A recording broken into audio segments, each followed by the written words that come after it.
Alright mga kapatid, nandito na naman po tayo sa isang reaction video.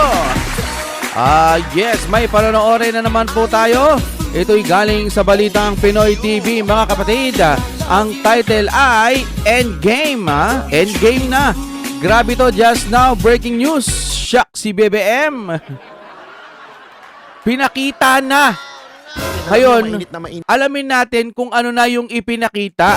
May sinabi ba rito si Banat Bay na talagang nagpa-trigger sa mga to?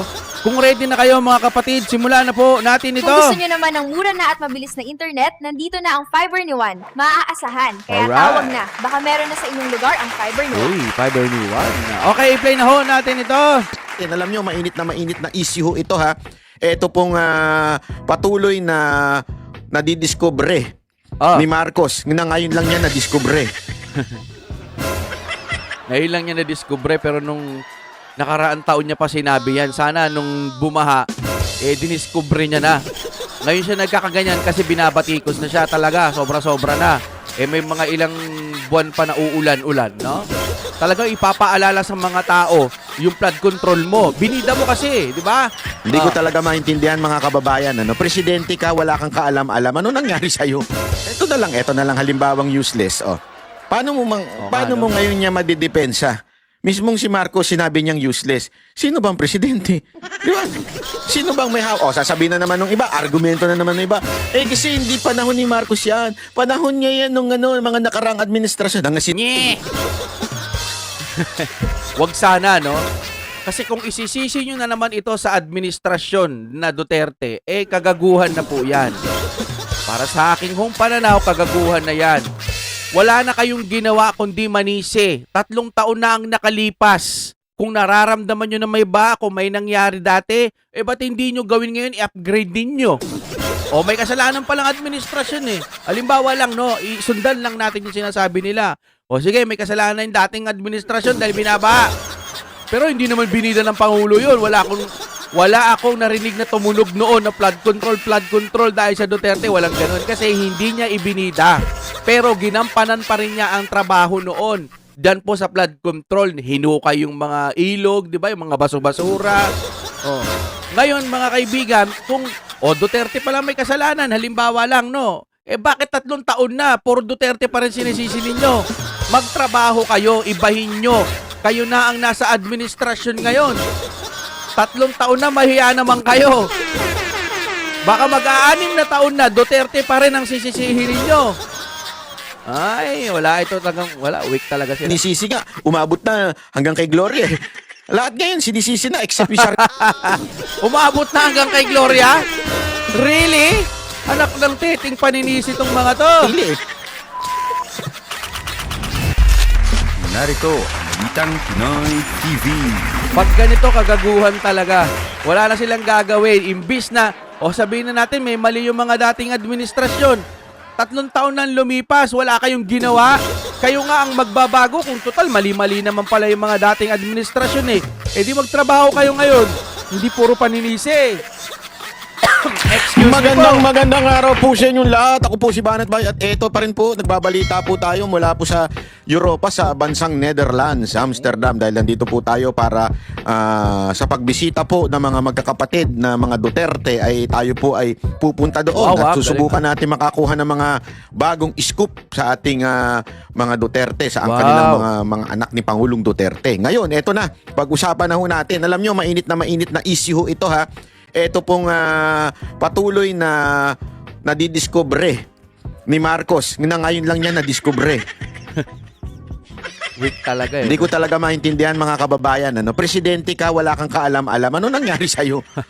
Ay nako. Yan ang mahirap, kaka-party. Party ka kasi ng party dyan sa Malacanang Ngayon, after 3 years, saka mo marirealize, sasabihin mo pa na useless. Sa totoo lang, alam mo, Mr. Marcos, ikaw ang useless. That's the truth. Wag na tayong magmaang-maangan, ikaw talaga ang walang silbi. Yun ang totoo. Useless ka. Ikaw ang presidenteng, ewan ko, nagmalaki na merong 5,500 na flood control. Tapos biglang pupunta ka ngayon, sasabihin mo, wala pala. Hindi ba? Gago! Saan ka nakakita ng presidente? Sinasabi niya meron daw flood control, no, na overwhelm nun. Tapos ngayon wala pala kahit sa ngalo block. Wala talaga ito, no. Wala talaga siyang alam. Ganun. Hindi, alam mo, eto, ganito lang yan eh. Okay lang naman sana eh. Okay lang sana kung ma-realize mo ngayon. O bakit wala ito mga to? O bakit ganito ito? Palpak ito yung mga useless, bla bla bla bla bla bla, ganito, di ba? Okay sana yan eh. Okay sana yun. Email. Ang problema kasi, nagbida-bida ka. Nagbida-bida ka ng mga nakaraang taon at sinasabi mo, ito accomplishment, ito ganito, may flood control, maraming accomplishment, may ginawa, Buksan mo build yung better Gmail. more ka pa, mga paiwan ko kung anong pautot mong ganyan-ganyan. Tapos, ngayon sasabihin mo, useless. Wala pala yung mga project na yon. And hindi lang ngayon yan. May pinunta ka pa ng isang Tuloy. wala pala yung mga project na yon. And hindi lang ngayon yan. Grabe, baha, oh. May pinunta ka pa ng isang araw na kesyo, I'm angry. May pa ganung ganon. Wow, angry. Weak leader. Walang personal na galit. Nasasabi lang natin yung totoo kasi nakikita po natin, weak leader, mahiya naman kayo. Weak leader, I'm angry. Kung galit ka talaga, tanggalin mo lahat ng mga kurakot. Wala nang imbestiga. Kung alam mong kurakot, alisin mo na. Ano? Dahil pa sinasabi. Tapos mauuwi niya, sisi na naman sa Duterte. Ka pa. Sino ba ang presidente? Sino ba ang may hawak sa sekretary ng DPWH? Di ba Tama. ikaw? Oo. So ito ka na naman. Sasabihin mo, useless. Baka hindi kaya, sir, ikaw ang useless? Kaya nga. Ikaw ang useless na presidente. Yes. Kinakausap mo ba yung sarili mo? Hindi to. Baka naman sa sobrang, alam mo na, di ba? Sobrang tama mo. Ano bang klaseng tama? Sa sobrang tama? Na laging siya ang tama o yung isang tama? Tatanong lang. I mean, sa sobrang correct ka. O, di ba? Wow, sobrang correct. Wow. Kinakausap mo na yung sarili mo. At sinasabi mo na useless to mga to, mahiya naman kayo. Hindi kasi yung una, yung sinabi mo sa zona, mahiya naman kayo, medyo nag-U-turn yun eh. Pumunta sa'yo, eto naman useless, nag-U-turn na naman. Sabi, sa'yo din yan. Nag-U-turn. Di ba? Ewan ko kung anong meron ka, Mr. Marcos, at tila yung karma ay masyado mo nang inangkin. Tama. So, gago! Lahat na ata ng kapalpakan, lahat na ng disaster sa bansa natin, inangkin mo na lahat. Oo nga, lutang na lutang talaga siya eh. Kaya nga magpasa hanggang ngayon, bilib ako kung paano nila na ipagtatanggol to eh. Kutsa, kitang-kita na mali, kalokohan naman kung hindi mo pa alam. Sa lawak ng unawat talino mo. Naging vlogger ka, reaction video, nag-o-opinion, posibleng hindi mo alam to. Imposible, di ba? Di ako naniniwalang hindi nila nakikita yung kapalpakan. Di ba? Nasa sayo na lahat. Gusto mo kantahan kita na share na lahat. Yung kanta ni Daniel Padilla ba yun? Oo, si Daniel. Pambira ka eh. Hindi. Alam mo ito kaya nga minsan ito mga nakaraang araw bumabanat ako doon sa mga vlogger na tanso. Alam mo kung bakit? Kasi yung mga vlogger na tanso, wala talaga silang mai-content sa'yo. Yung mga loyalista mong mga vlogger, wala silang mai-content tungkol sa'yo. Oo, kaya nga ang ginagawa ho nila, Duterte ang binabanata nila. Pinanunood naman ng mga Duterte, naiinis din sila. No? Ganun ang nakikita ko mga kapatid. Hinahiya na lang din mag-comment kasi nga, alam mo na, di ba? Dudumugin sila dun eh, mga followers dun, mga maka-BBM. Yun ho ang nangyayari. Ewan ko lang kung bakit magpasa hanggang ngayon, hindi pa rin nila nakikita ang tama o nakikita na nila kaso bayad. Taas ang dalawang kamay, walang samaan ng loob. Bumibilib lang ako sa kanila kasi nalulunok nila yung ganitong pamamahala ng gobyerno ngayon. Siguro, iba talaga pag kinokontrol ng pera. Yun lang ang sa akin, ano? Wala silang mga argumento about your accomplishment. Oo, wala silang sinasabi na ang nagawa ni BBM ganito.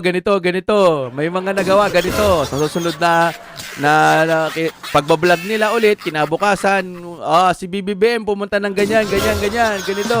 Wala. Ang lagi ho, kadalasan ng binablog nila, Duterte. Hahanap sila ng masamang imahe ng Duterte, yun ang ibablog nila at yun ang pag-uusapan nila. Yun ang lagi kong nakikita. Silent viewer tayo mga kapatid. Tayo, nakikita ho kasi natin na tama ang Duterte, kaya ipinagtatanggol natin yung Duterte. at nakikita natin yung mali ng administrasyon ngayon. Why na hindi ikaw ang may kasalanan? Hindi ka Tuloy-tuloy nila na kaya natin, mga ipagtanggol kapatid. ng merong lohika. Di ba? Etong mga vlogger ni Marcos, ang alam lang, abangan ang mga video namin. Mga Duterte supporter, abangan lang ang mga post namin, abangan lang si BP Sara Duterte kung ano masisira nila kay BP Sara Duterte, kung ano mabababoy nila kay BP Sara Duterte. Walang lohika ho yung kanilang mga argumento. Puro na lang, si Banat Bay, bayad bay. Ano ngayon? I mean, anong argumento mo para masabi mong, wari, bayad bay, oh. Di ba? May mga ganyan. Dapat magbibigay ka ng argumento mo eh. Kasi ganito si Banat Bay, kasi ganito ginawa niya. Kasi ganito, di ba? Para mapatunayan natin. Halimbawa ako, nag-akusa ako na antangan ninyo, tambobo ninyo. Talaga naman, bakit? Pinipresenta ko sa inyo ngayon na itong mga vlogger ni Marcos, wala talaga silang argumento, wala silang lohika, wala nga ho silang maipakita na depensa doon sa mga akusasyon ng mga ibang tao o mga kritiko kay Marcos. Ibig sabihin, wala sila, they are useless, senseless, wala silang kwenta. Ngayon, pinapatunayan ko sa inyo, nabobo, tanga talaga itong mga animal na to. Sila naman, wala lang. Basta lang. Kasi nga po, again, hindi naman po sila seryosong mga vlogger. Sila po yung mga vlogger na yung taga-kanto lang. Oh. Di ba? Alam mo yon, yung vlogger lang na nakadampot ng cellphone, tapos nagsimula na mag-vlog, tapos nakita ng amo nila na gusto maging presidente, binabayaran na sila ngayon, di ba? Oh. Kesa sa tumambay sila, magiinom-inom sila, manlalaki sila. Kasi mga hindi ko maintindihan, mga lalaki may ahit ang mga kilay. Saka nakakita lalaki may ahit ng kilay. Saka nakakita ng mga lalaki na ewan. As in, ang tapang-tapang ko, no? Pero alam mo namang namamakla. Hindi mo talaga maintindihan kung anong Wasak! Winasak na lahat ni Banat Bay. Winasak niya na lahat ng mga kumakalaban, mga kapatid. Hindi, lahat to ng sinasabi ni Banat Bay may punto. Kasi sa kabila, wala silang ibang makikita kundi mang-aasar. Kunyari, bayad bay, mga bayaran, yan si bayad bay, ganito, ganyan. Tapos tatawa, konting tigil, tawa. Puro pang-aasar, puro ganon. Walang argumento. Tama ho siya. Kasi wala naman ho talagang nagawa ang presidente. Anong ipagtatanggol nila? Sige nga, paano nila ipagtatanggol yung katatanim lang tapos inani agad tapos yung ulan iipunin para sa tag-init ba yon? Tama ba yun? Sinabi niya ba talaga yun? Pag sinabi niya yun, ano yun? Bibihira lang makapag-isip ng gano'n ha. Gusto ko sabihin tanga kaso hindi pwede. Hindi naman siya tanga kasi alam niya yun eh. Tapos sasabihin niya, may flood control na overwhelm. Isipin nyo nga yun. Tapos ngayon sasabihin niya, wala ni maski isang hollow blocks. Nakaraang taon pa yun na nagbaha. Sana nung panahon na yun, nag-imbestiga ka na. Ang problema, ngayon dinudumog ka na. Patunay na ayaw na sa'yo't sinusuka ka na ng mga kababayan natin. Lalo na't lahat ng kaalyado ninyo. Sa Facebook pa lang, puro tawa. Puro natatawa sila. Umaaray kayo kasi dinisable ninyo yung tawa doon po sa emoji ninyo. Yun palang real talk na, mamen. Wasak talaga. Alam ng mga kababayan natin yung mga nangyayari ngayon. Hindi sila tanga. Kahit magbayad pa kayo na magko-comment ng puso-puso, walang makakatumbas dun sa tawa. Sa tawa po ng mga kababayan ho natin na natatawa sila dahil sa ginagawa ngayon ng administrasyon. Tapos, dinisable yung tawa para hindi makita. So, naiintindihan ninyo na natatawa na yung mga kababayan natin sa inyo. Ang sakit mang isipin yun kasi yung totoo na yung mga taga-kabila, mga kaibigan, kasi nga binabayaran. Yun ang sinasabi ni Sir Banat Bay. Binabayaran. Wala na sila may bablog. Makita nila yung Duterte nakakulong tapos topic nila, puro tawa lang sila ng tawa, puro panlalait. Wala silang pinupunto. Kasi nga, wala naman silang ibablog patungkol doon. Kasi sinusuportahan nila. Naalala nyo ba yung sa timba? Sabi ito, pwede na to, maging ano to. Ano ba yun yung timba, yung project? Timba ba yun o balde? No, project nila yan. Tapos pagdating daw doon, magiging malinis na, pwede nang inumin. Putik, ang laki-laki ng budget ninyo. Hindi kayo gumawa ng machine na talagang pag pumasok doon yung tubig, magiging malinis at magiging pwede talagang inumin. Bakit doon sa balde? Time. Wala na ho talaga tayong magagawa. Ganito ang administrasyon ngayon. Kung sino man ang may kasalanan, wala na tayong magagawa dyan kahit magsisihan pa tayo. Huwag tayong tumulad sa kanila na kapag ka meron nangyayari isisisi sa Duterte. Tayo, wala tayong ibang sisisihin kundi mga sarili natin kasi nga nabudol tayo. Akala ako, pinagtanggol ko yan noon. Kasi ako nakikita ko, ipinagtatanggol ho natin yan. Ang problema, habang tumatagal, hindi niya kayang ipagtanggol si BP Sara kasi nga weak siya. Kaya, pumalas na ko, tama na. Pero yung mga ibang kuya, pinagtatanggol pa rin. Wala tayong magagawa. Nire-respeto natin yan. Sarili nila yan. Gusto nila yan. Bahala sila. Okay. Basta tayo, doon tayo sa tama. Sila nararamdaman na naman nila yung kung ano ang tama. Ang problema kasi natatapalan ng pera. Yun lang ho ang aking palagay. Mga kapatid, pag nakaabot kayo hanggang dito, wala kayong ibang sasabihin kundi Duterte pa rin. Yun pa rin po ang nararapat mamuno or yung mga katulad ng mga Duterte na may puso talagang tunay. Oh my God, we're back again.